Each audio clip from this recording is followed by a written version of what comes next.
Sir ఈ సినిమాకి సంబంధించి బిగ్ నెంబర్స్ చూస్తున్నాం. ఇందాక మీరు చెప్పినట్టు థియేటర్స్కి కానీ స్వామీజీలు చాలామంది వస్తున్నారు అండ్ ఫ్యామిలీస్ వస్తున్నారు.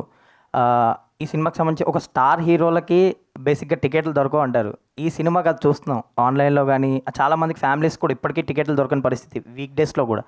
సో ఇది అన్స్టాపబుల్ అనిపిస్తుంది తెలుగు స్టేట్స్లో. సో ఎక్కడికి వెళ్ళి ఆగబోతుంది కలెక్షన్స్ పరంగా, ఎలా ఉంది పర్ఫార్మెన్స్ మీ మాటల్లో చెప్పండి. బిగ్ స్టార్స్ గురించి అన్నారు కాబట్టి చెప్తాను. నాకు శంకరాభరణం సినిమా గుర్తొచ్చింది. శంకరాభరణం సినిమాలో ఎవ్వరు స్టార్స్ లేరు, ఏ స్టారు లేదు. సంవత్సరం పాటు ఆడింది ఆ సినిమా.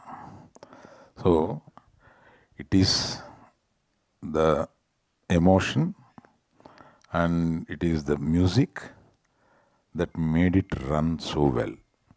సో ఇవాళ సినిమా అనేది తప్పనిసరిగా ఒక స్టార్ ఉంటేనే సినిమా వెళ్తుంది అనేది అవసరం లేదు అని అప్పటి నుంచి ఒక్కొక్క సినిమా ప్రూవ్ చేసుకుంటూ వస్తుంది. ఆనాటి శంకరాభరణం నుంచి ఇవాళ ఈ నరసింహస్వామి వరకు అలా. అందుకని దాని అవసరం లేదు. కనుక ఈ సినిమా ఇంత అద్భుతంగా వెళ్తుంది. ఇది ఇంకొక సంవత్సరం పాటు ఆడితే బాగుండు, ఆడాలి అని అనుకుంటున్నాను.